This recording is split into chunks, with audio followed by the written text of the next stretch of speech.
Ganito kalawak yung sidewalk dito.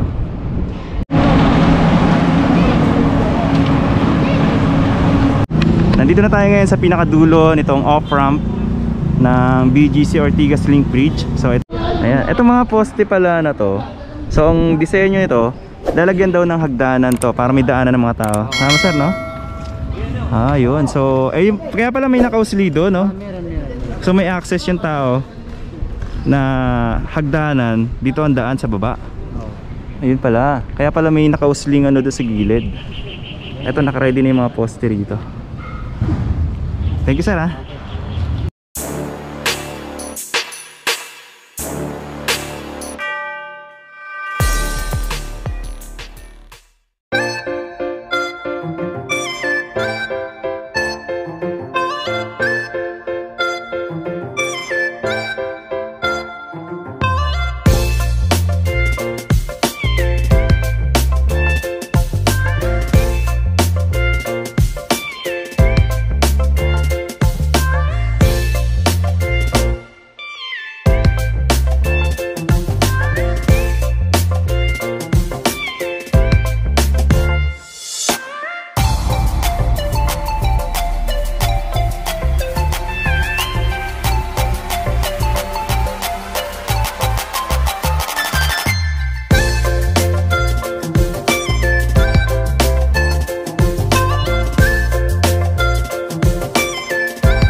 Nandito tayo ngayon sa pinakadulo nitong BGC Ortigas Link Bridge, which is ito nga yung Fairlane Street. And makikita natin, siguro dahil sa project na to, may ginagawa dito ng mga road widening. Siguro kasi pagdating ng araw, dadagsain to ng mga sasakyan, dadami yung mga sasakyan na dadaan dito.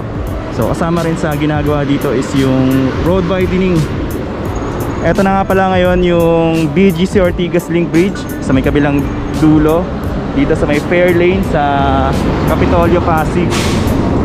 So as of May 31, 2021, eto na siya ngayon. Aspaltado na siya. And dito kasama rin sa ginagawa rito, siguro ano to, drainage.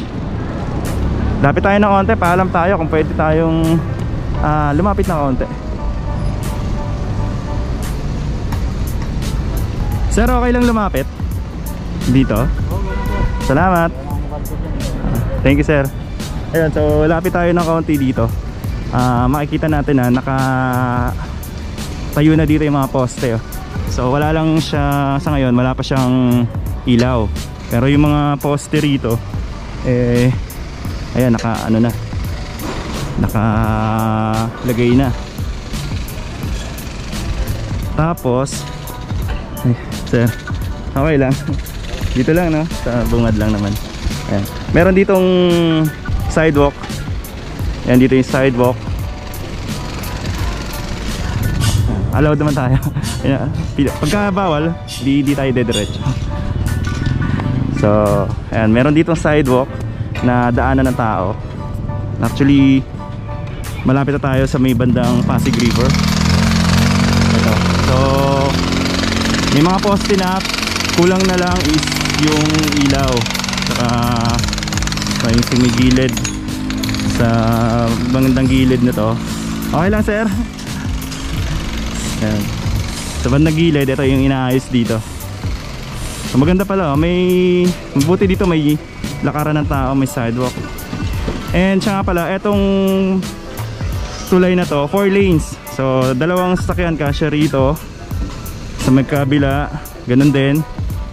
And may daanan ng tao rito, dito sa sidewalk. May access din ng tao dito, which is yung tinuro nga sa atin kanina ni sir, yung security sa baba. So galing dun sa baba, pwedeng dumaan yung mga tao paakyat dito.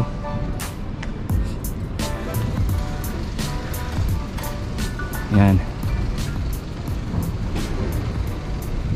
So sa June 12 daw ang partial opening nitong BGC Ortigas Lake Bridge. From 1 hour na biyahe. Kasama to sa decongestion ng EDSA and C5. Etong pagbuo ng project na to. So dito yung daanan ng tao. Ayan. Maglalagay sila ng hagdan dito papunta dito. Ayan. And lakad tayo ng konti. Actually konting-konti na lang talaga madadaanan na to ng mga sasakyan. So ayun, panahon na natin yung mga buildings dito sa BGC, kung saan dati nga 1 hour yung ginugugol ng mga sasakyan sa biyahe papunta sa dito, pagtawid magmula BGC hanggang Pasig dito sa may Ortigas. Pero pag nagawa na to, magiging 2 minutes na lang yung biyahe patawid. 12 minutes pala sorry, 12 minutes ang biyahe patawid dito sa Pasig Kapitolyo. Doon mukhang hindi pa tayo pwedeng dumaan doon kasi may part doon na kailangan pang ayusin. Ito yung sidewalk dito. Yan, ganito kalawak yung sidewalk dito. Pwede dito yung bisikleta. Dito pala sa bandang gitna may mga ilaw na yung poste. So yung banda ron lang sa baba, yung wala pang ilaw. Ito na yung Pasig River. Noong araw kasi, nung hindi pa nagagawa itong tulay na to, kung tatawid ka ng Pasig, dalawa lang yung pwede mong daanan. It's either pupunta ka rito sa EDSA, niliko ka rito, or C5. Ngayon, kapag nagawa na to, yung mga galing sa Kalayaan Avenue, merong on-ramp dito. Dito yung on-ramp sa may bandang kaliwa, and off-ramp naman yung banda rito. So kung galing kayo ng Pasig dito sa may Kapitolyo Pasig, ito yung daan papunta doon sa may Kalayaan Avenue, and kakanan kayo dito sa may Kalayaan, papunta kayo ng Makati or papunta ng EDSA. Kung galing naman kayo dito sa may C5, may on-ramp doon, tatawid lang doon, aakyat, and in 12 minutes nandito ka na sa Pasig Kapitolyo. Hi sir, good afternoon. Okay lang dito, salamat Ayan. Ito yung Pasig River. So safe siyang lakaran para sa akin kasi malawak yung dito, yung daanan ng tao. Hindi lang siya para sa mga sasakyan, para din sa mga tao na tatawid. Ito pala ito na yung off-ramp dito. Ay, nakikita na natin yung off-ramp dito. Pababa na dito sa may Kalayaan Avenue. And yung nakikita natin doon na construction, yun yung patawid naman ng BGC. So yung mga manggagaling na Pasig, Kapitolyo Pasig, padiretso ng BGC, ito yung daan nila. So sa ngayon, as of May 31, 2021, tapos na yung dito, yung patawid ng Kalayaan Avenue. Ang isusunod naman is yung padiretso doon sa may BGC sa 8th Avenue. Sakarin lang natin ng kaunti. So ayun na yung off-ramp dito. Tapos ito yung daanan ng mga tao. Yan, kung manggagaling naman dito sa may JP Rizal Avenue Extension, ito yung daan nila. So pwede nang bumaba rito, pwede na rin dumaan. Kaya pala ganito ang disenyo nitong tulay na to. May ano siya, space dito para daanan ng tao. Yan, ito yung gagawing hagdan para may daanan yung mga tao. Tapos Ito na yung off-ramp banda rito, pababa sa may Kalayaan Avenue. Okay lang sir, salamat. Yan. Ito yung off-ramp dito. Tapos ito yung padire-diretso sa may BGC. Ayan. So ang nangyayari pala is magiging isang lane yung patawid dito sa 8th Avenue. Ayan na, natawid na natin yung, nakatawid na tayo dito sa JP Rizal Avenue Extension. And yung sunod naman is sa dulo, yung Kalayaan Avenue.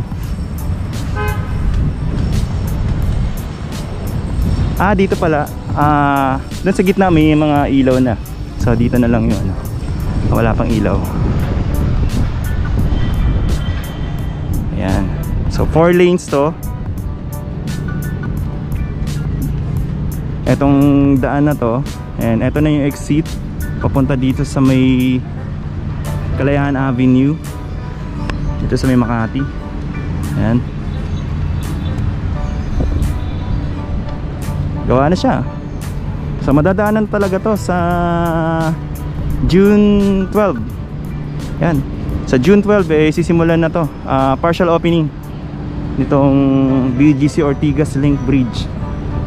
Konting lakad na lang, nandun na tayo sa may Kalayaan Avenue. Nandito na tayo ngayon sa pinakadulo nitong off-ramp ng BGC Ortigas Link Bridge. So ito na yung Kalayaan Avenue, and dito yung on-ramp. So ito yung mga sasakyan na galing ng C5. Yan. So galing ng C5 paakyat dito.